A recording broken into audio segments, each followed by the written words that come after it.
حاتم نے کہا، اے جوان، میں یہ شرطیں پوری کر کے تیری شادی اس پری ذات سے کرا دوں گا۔ پھر حاتم وہاں سے چل پڑا۔ تھوڑی دور جا کر کیا دیکھتا ہے کہ ایک قلعے کے خندق کے گرد بہت سی لکڑیاں جمع کر کے لوگ آگ لگانا چاہتے ہیں۔ پوچھنے پر لوگوں نے حاتم کو بتایا کہ ایک نہایت خطرناک جانور کہیں سے آتا ہے اور 3-4 آدمی کھا جاتا ہے۔ حاتم نے سوچا کہ کسی طرح اس بلا سے ان غریبوں کو بچانا چاہیے۔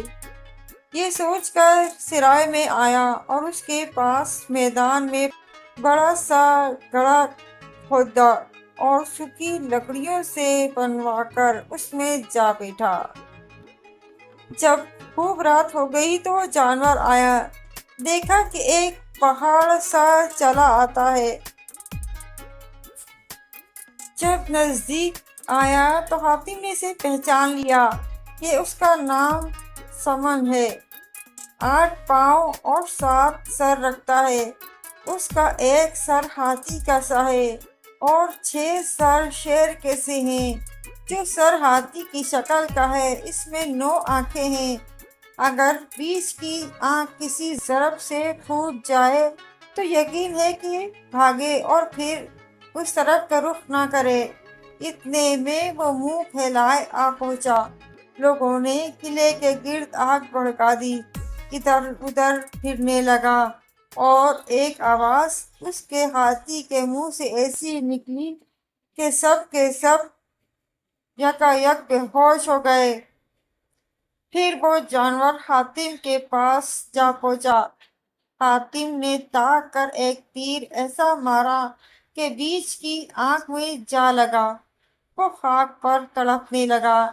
پھر اٹھ کر ایسا بھاگا کہ مڑ کر نہ دیکھا۔ حاتم اس غار سے نکلا اور باقی رات وہیں کاٹی۔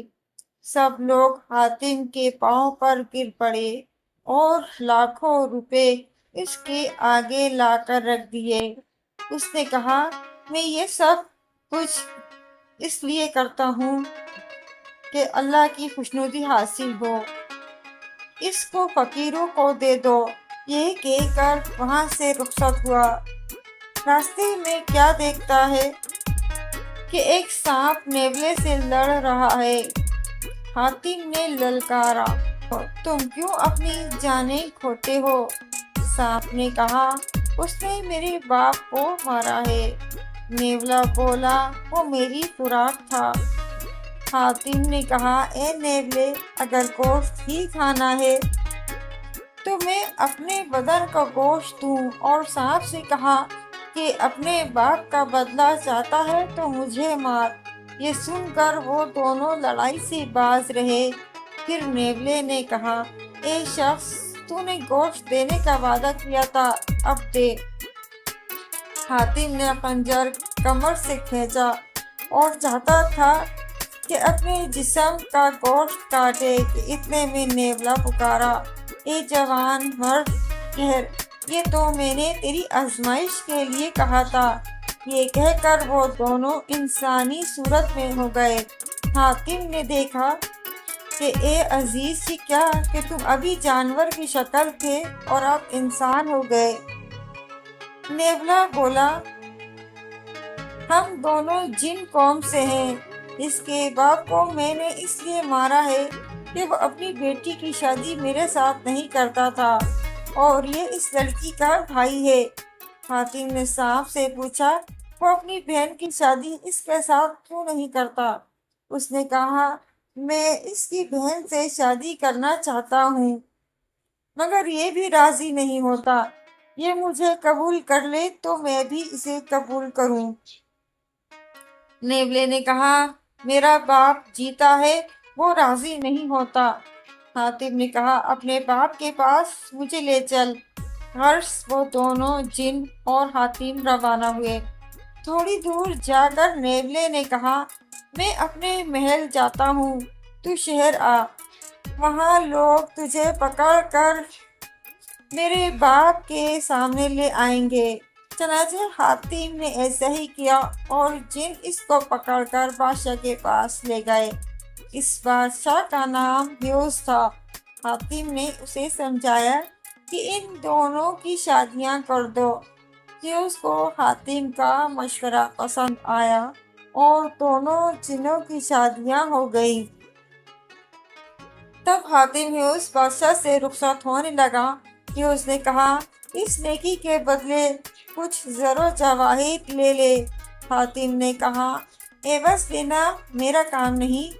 اس نے کہا، اگر تو مال و دولت نہیں لیتا تو میرا یہ عصا لے کہ اس میں کئی خوبیاں ہیں۔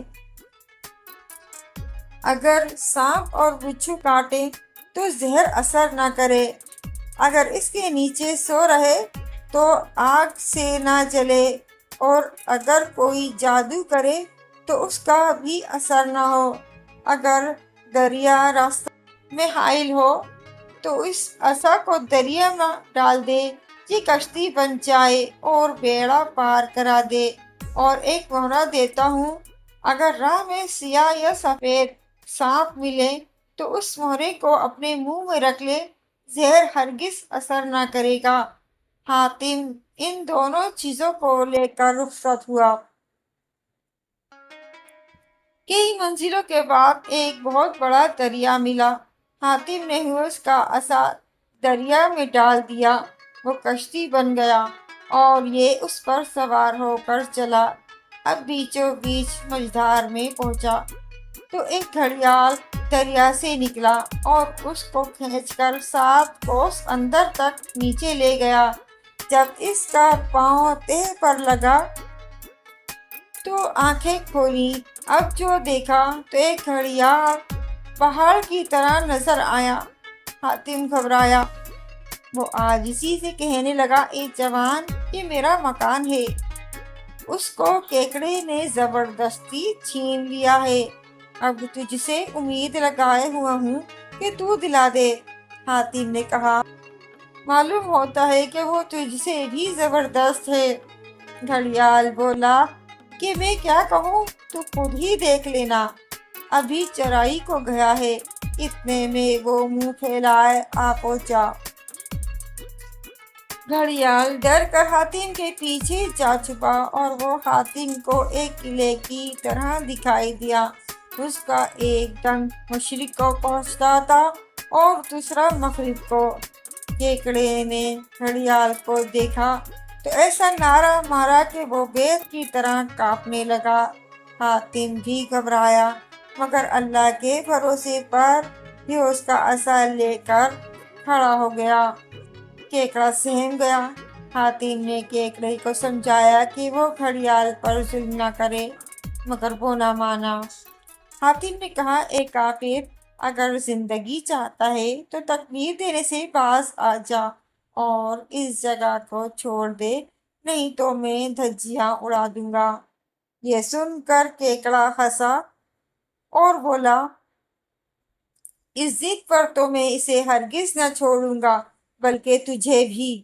یہ کہہ کر چاہتا تھا کہ اپنے ڈنگ سے پکڑ کر حاتم کے 2 ٹکڑے کر ڈالے، مگر اتنے میں حاتم نے ہیوز کا عصا اس زور سے مارا کہ اس کے ڈنگ کے 2 ٹکڑے ہو گئے۔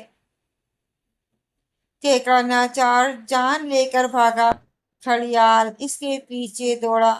حاتم نے ڈانٹ کر کہا، تو کہاں جاتا ہے؟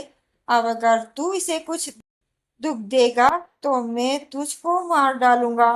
یہ سن کر وہ ڈرا اور وہیں کھڑا رہا۔ حاتم آنکھیں بند کر کے اس بیڑے پر چڑھا اور دریا کے کنارے جا لگا، پھر مازندران کی طرف روانہ ہوا اور اس کے قریب جا پہنچا۔ وہاں ایک درخت کے نیچے بیٹھ کر سوچنے لگا۔ اتنے میں رات ہو گئی اور وہ جو چرائی کو گئے تھے واپس ہوئے اور ایک درخت کے اوپر بیٹھ کر آپس میں کہنے لگے کہ آج کی رات ایک غریب پرور آدمی دوسرے کے واسطے اذیتیں اٹھاتا یہاں تک آیا ہے۔ ہم نے بزرگوں سے اس کا نام حاتم بن طے سنا ہے، ایسا نہ ہو کہ وہ ہماری ملاقات سے محروم رہ جائے۔ یہ طے کر کے وہ سب آئے اور حاتم کے پاؤں پر گر پڑے۔ وہ ان کی صورت دیکھ کر حیران رہ گیا، کیونکہ منہ ان کا آدمی کا سا تھا اور بدن طاؤس یعنی مور کا سا تھا۔ پھر وہ کہنے لگے کہ شاید کوئی شخص مسخر جادو کی بیٹی سے شادی کرنا چاہتا ہے۔ تو مسخر جادو نے ایک جوڑا ہمارا طلب کیا ہے۔ حاتم نے کہا، یہ تم نے سچ کہا، اگر تم ایک جوڑا دے دو تو بڑا احسان ہوگا۔ یہ سن کر انہوں نے آپس میں مشورہ کیا اور پھر ان میں سے ایک اٹھا اور ایک جوڑا اپنے بچوں کا حاتم کو دے دیا۔ حاتم ان کو لے کر رخصت ہوا اور مسخر جادو کے شہر کی طرف چل پڑا۔ ایک مدت کے بعد اس جوان تک پہنچا۔ وہ اس جوڑے کو دیکھ کر حاتم کے پاؤں پر گر پڑا۔ حاتم نے اسے گلے لگا لیا اور اپنے سفر کے تمام واقعات کہہ سنائے اور کہا، اسی طرح مسخر جادو کے سامنے تذکرہ کرنا اور کہنا کہ یہ جوڑا تو لے کر آیا ہے۔ غرض وہ سپاہی اس جوڑے کو لے کر اسی طرح مسخر جادو کے پاس گیا اور وہ اس کو دیکھ کر نہایت خوش ہوا۔ تفصیلات پوچھیں۔ جوان نے حاتم سے سنی ہوئی تمام باتیں بیان کر دیں۔ اس نے کہا، اب جا اور صرف سانپوں کا مہرا لا۔ جوان نے کہا، اتنا بتا دے کہ وہ کہاں ہے۔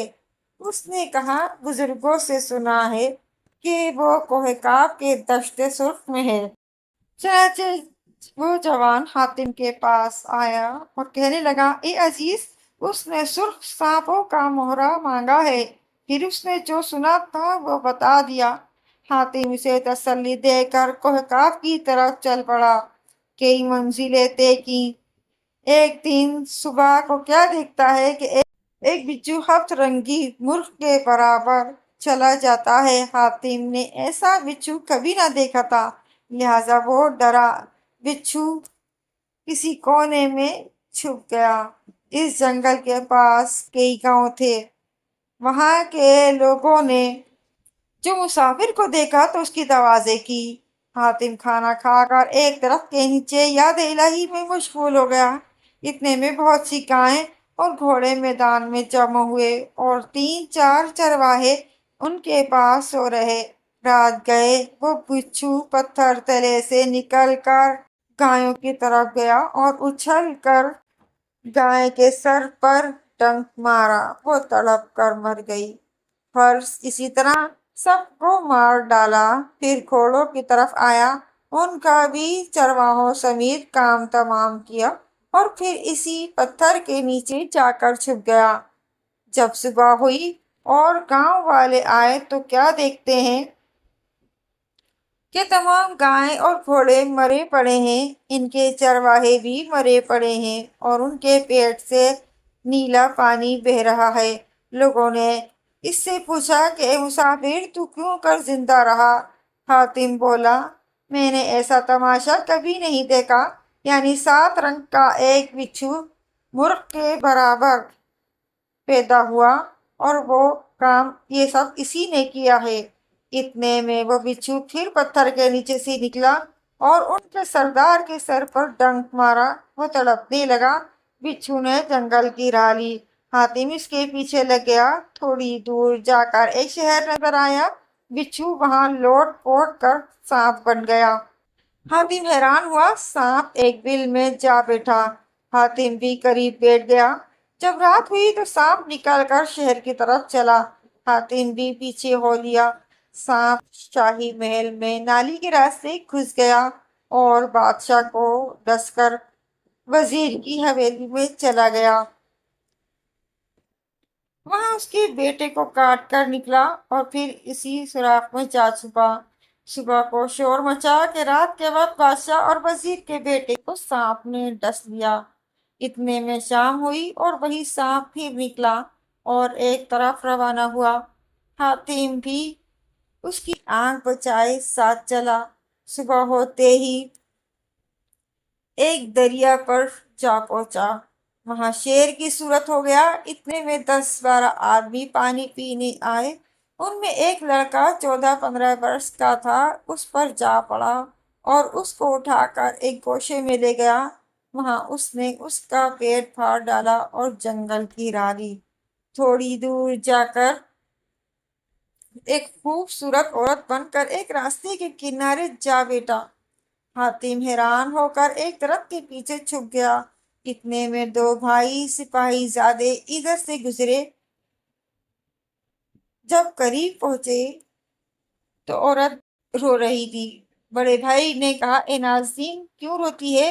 بولی، میرا شوہر مجھے لیے گھر جاتا تھا کہ اتنے میں ایک شیر جنگل سے نکلا اور اسے اٹھا کر لے گیا۔ میں نہ باپ کے گھر کا راستہ جانتی ہوں اور نہ سسرال کی راہ پہچانتی ہوں۔ حیران ہوں کہ کیا کروں۔